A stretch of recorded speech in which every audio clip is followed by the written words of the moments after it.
Okay, so I want to start today with a number that, honestly, when I first read it in the stack of research you sent over, I actually thought it was a typo. Oh, I had to go back and check another source just to be sure. The number is 1993. ah, yes. 1993.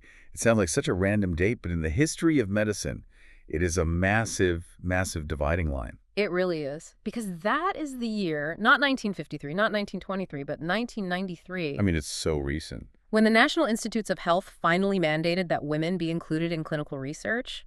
Before that, we were basically operating on data from men. It's startling when you really sit with that. We are not talking about ancient history here. I mean, people were listening to Nirvana and using dial-up internet yet. Right. Yet if you were a woman, the standard of care was often just a complete guess based on male biology. That is just wild to me. And the sources we're looking at today argue this wasn't some, small oversight.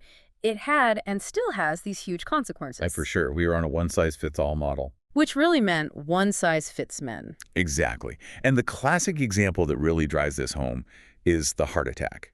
If I ask you right now, what's the image that pops into your head? I see the Hollywood heart attack. The guy in a suit clutching his chest, pain shooting down his left arm. Right, the dramatic collapse on the golf course. Yeah. That is the textbook male presentation.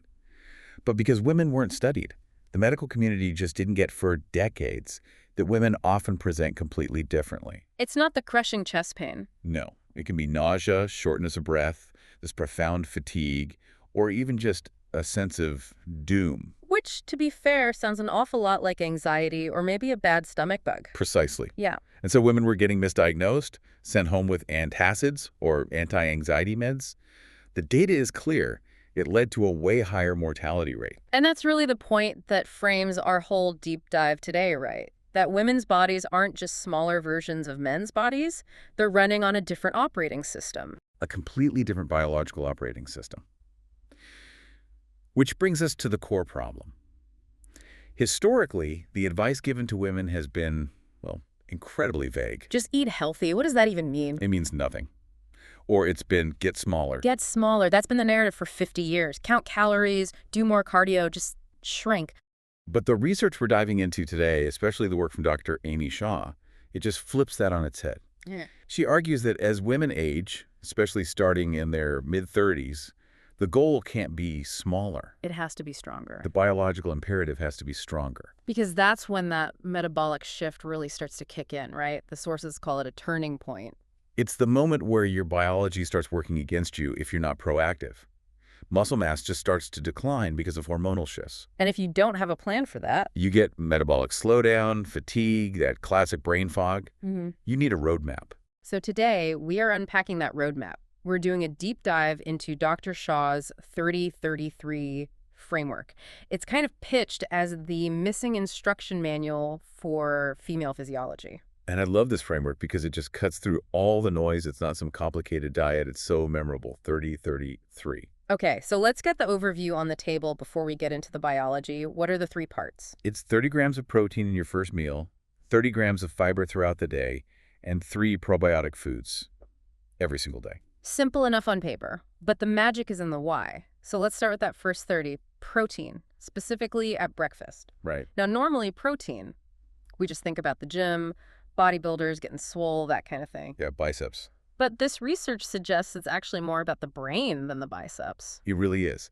And this is the piece that gets missed in so much nutrition advice. We think of food as just fuel, like gas in a car.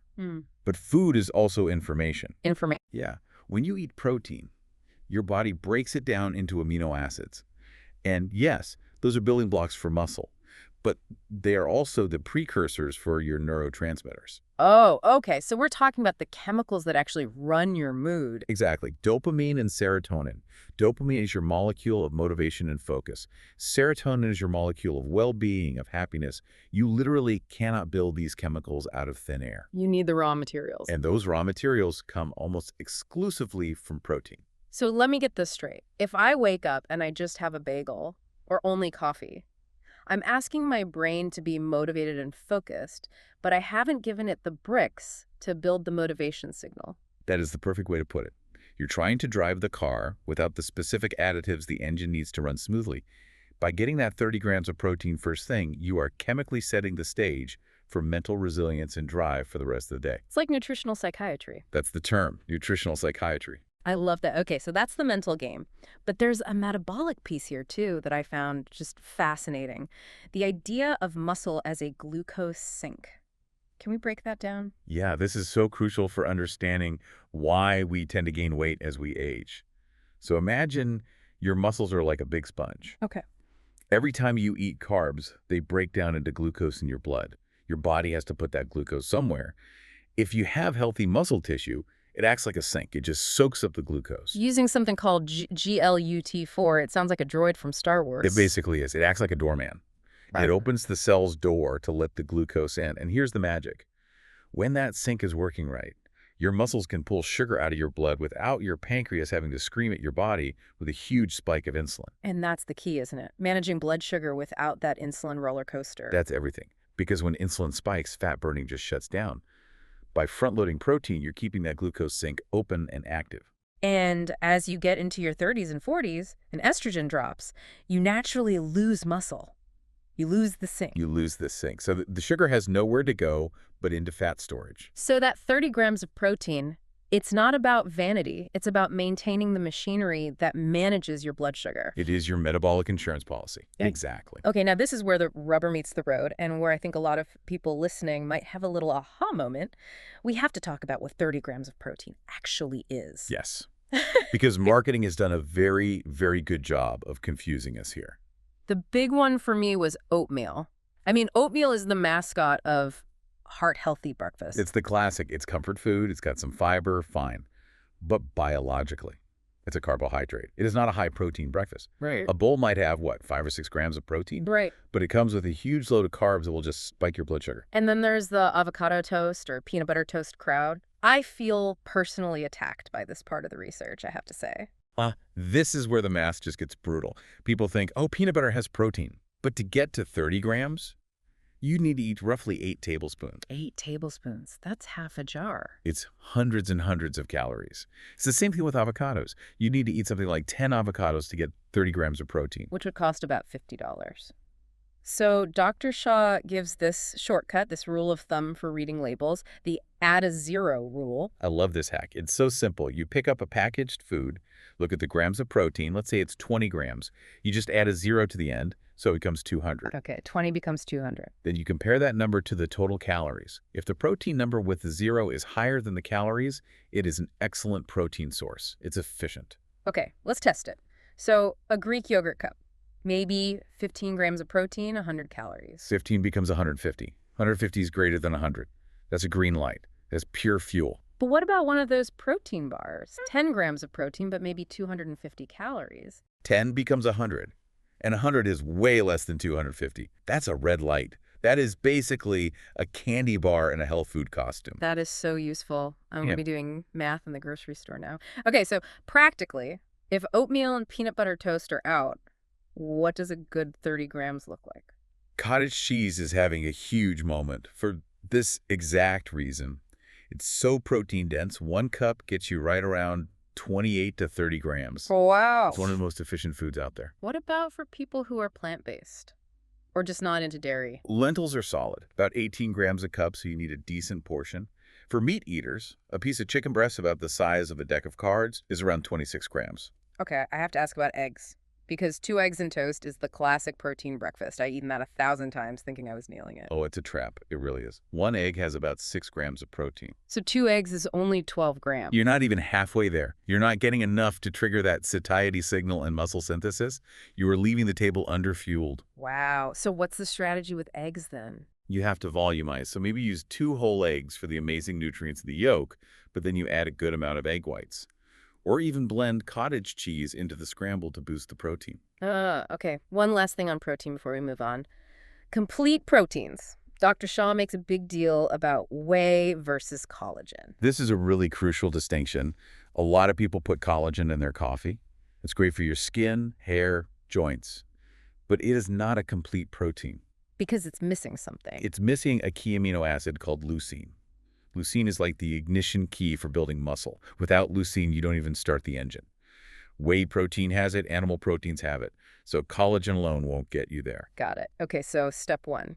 30 grams of complete protein. Let's shift to the second number. 30 grams of fiber. And here's the context for that. 95% of Americans are failing this test. 95%. So basically nobody. Basically, nobody is eating enough fiber. And I think it's because we see fiber as, functional. It's roughage. It's grandpa's bran muffin. It's boring. It sounds like cardboard. But scientifically, fiber is so much more interesting. It is the primary food for your gut microbiome. And when your gut bacteria eat fiber, they ferment it. And that process creates these things called short-chain fatty acids. And why should we care about those? Because they're powerful biological signals. They lower inflammation all over your body, they improve insulin sensitivity, and the research Dr. Shah points to suggests that for every 10-gram increase in daily fiber, your mortality risk decreases by 10%. Wow.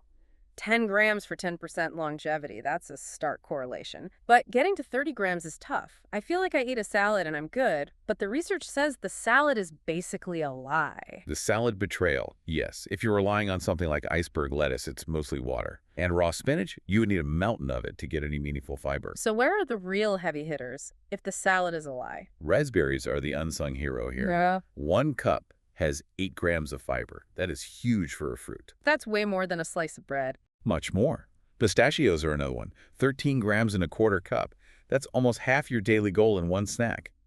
But there are also some really clever hacks in the research. Okay, like the kiwi skin hack. I have to admit, I'm skeptical. The fuzzy skin hack. Look, the skin of the kiwi has a ton of fiber and antioxidants. If you just wash it and bite into it like an apple, you increase the fiber by 50%. I don't know if I can get past the fuzz. Maybe I'll shave it first. My favorite was the freezer bread trick. This one sounds like magic. It does. It sounds like alchemy. It's kitchen chemistry. If you take a starch, like sourdough bread or rice, and you cool it down, specifically freeze it, the starch molecules actually change their structure. They crystallize into something called resistant starch. And resistant means it resists digestion. Exactly. It resists being broken down into sugar. It basically sails right through to your colon, where it acts just like fiber. It feeds your good bacteria. So by freezing my bread and then toasting it, I'm lowering the blood sugar spike and turning a carb into food for my microbiome. You are fundamentally changing how your body processes that food. It's a brilliant way to have your bread and eat it too, metabolically speaking. I'm absolutely trying that. Yeah. Okay, final number. The 3. 3 probiotic foods daily. So if fiber is the fertilizer for your gut garden, probiotics are the seeds. You have to keep reseeding the good guys. And the emphasis here is on food, not pills, right? Supplements can be useful, but food sources are often more robust. We're talking Greek yogurt, kimchi, sauerkraut, raw apple cider vinegar. The notes mention a specific combo, Greek yogurt mixed with kefir. Yeah, this solves 2 problems. 1, Greek yogurt can be really thick, kind of dry. And 2, diversity. Kefir is a fermented milk drink with a different set of bacteria than yogurt. By mixing them, you get a creamier texture and a double dose of different probiotics. But what about people who are sensitive to dairy? Counterintuitively, many of them can handle kefir. Because it's so fermented, the bacteria have already eaten most of the lactose. Dr. Shah actually suggests a training protocol. Training your gut like it's a muscle. Exactly that. You start with just a teaspoon of kefir. You're introducing the bacteria that can digest lactose. Over time, they multiply, and eventually, they digest the dairy for you. You can literally terraform your own gut. That idea of terraforming is just, it leads to the most mind-bending part of this whole thing for me. The idea of psychobiotics and the social nature of our microbiome. This gave me chills. Seriously, we think of our biology as being contained inside our own skin. My bacteria are mine, yours are yours. But the research shows we are constantly exchanging microbiomes with our environment. The note says we catch bacteria from our friends. You do. Studies show that your microbiome starts to look more like the people you live with than it does your own biological siblings who live somewhere else. So my internal biological identity is literally being shaped by who I hang out with. It is. Physical connection, sharing meals, just being in the same room, it transmits microbes. Dr. Shah even mentions that joy and laughter physically make your bacteria behave differently. A healthy social life makes for a healthy gut. That just reframes peer pressure entirely. You're not just picking up their habits, you're picking up their biology. It really makes you think about who you let into your circle, doesn't it? So we have the 30-33. Let's put it all together. What does a perfect day look like that doesn't feel like a huge chore? It's actually really manageable. So for breakfast, you skip the toast and you have a bowl of cottage cheese with those raspberries. Boom. 30 grams of protein, 8 grams of fiber, done. Exactly. You fueled your dopamine pathways. For lunch, a real salad, dark leafy greens, some leftover chicken, and a half cup of black beans for fiber. Dress it with apple cider vinegar. There's your first probiotic. That a snack. That yogurt and kefir mix we talked about. Yeah. Maybe throw in a tablespoon of chia seeds. You're hitting protein, fiber, and probiotics all in one. It's not about restriction at all. It's about adding things in. That's the huge psychological shift. You're not counting calories to starve yourself. You're counting grams to fuel yourself. And the timeline to feel better is so fast. The gut microbiome is incredibly plastic. The data shows that when you change your inputs, the bacterial populations shift in just 3 days. 72 hours. 72 hours, you don't need to wait 3 months. Within a week, you should feel that fog lift. Better energy, less bloating, more focus. Which brings us to the bigger picture here. Dr. Shah mentioned that concept of time. 4,000 weeks. Yeah, that's the average human lifespan. 4,000 weeks? It sounds like a lot, and also not very much at all. It does. And the argument here is that optimizing your biology isn't about vanity. It's about agency. It's about making sure those weeks are high quality. You can't control aging. You can't control hormonal shifts, but you have total control over the fuel you put in the tank. You control the signals you send your cells. So here's the challenge for you, the listener. Since the gut changes so fast, try the 30-33 protocol for just 3 days. Treat it like an experiment. It's a low-risk, high-reward experiment. 30 protein, 30 fiber, 3 probiotics. Just see if your energy stabilizes. See if your mood shifts. Yeah. And I want to leave you with one final thought to mull over. We talked about how we literally catch bacteria from the people we spend time with. That our health is contagious. It raises a pretty difficult question. We curate our social media feeds. We curate our playlists. If your friends are influencing your internal ecosystem down to the biological level, is it time to start curating your circle for the sake of your microbiome? That is definitely something to sit with. Thanks for diving deep with us today. Freeze your bread, check your protein labels, and we'll see you on the next one.